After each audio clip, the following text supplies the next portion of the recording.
রাত তখন প্রায় 12টা। রুদ্র তার মামার গ্রামে বেড়াতে এসেছে। গ্রামের পাশেই একটা পুরনো পরিত্যক্ত মন্দির। ছোটবেলা থেকেই সে শুনে এসেছে ওখানে রাতে কেউ যায় না, একটা কালো ছায়া নাকি ঘোরে। কিন্তু রুদ্র সাহসী, সে বলল, এইসব গাঁজাখড়ি গল্প, ভয় পাওয়ার কিছু নেই। পরদিন সন্ধ্যায় রুদ্র একাই রওনা দিল সেই মন্দিরের দিকে।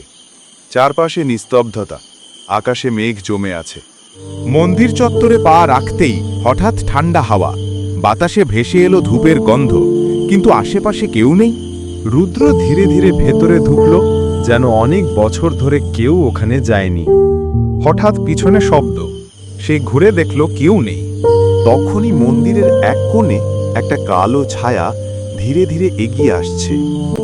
ছায়াটার চোখ লাল, মুখ নেই, শুধু একটাই ফিস ফিস শব্দ, ফিরে যা, ফিরে যা। রুদ্র দৌড়ে পালাল। সকালে জ্ঞান ফেরে তার মামার বাড়িতে। গ্রামের লোকেরা বলল সে নাকি মন্দিরের সামনে অজ্ঞান হয়ে পড়েছিল। এরপর রুদ্র আর কখনো সেই মন্দিরের পথে পা রাখেনি। বন্ধুরা, হয় না এমন কোনো জিনিস নেই। ভিডিওটা ভালো লাগলে লাইক, সাবস্ক্রাইব করুন আর নতুন নতুন গল্প শুনুন। আবার দেখা হবে নতুন ভিডিওতে।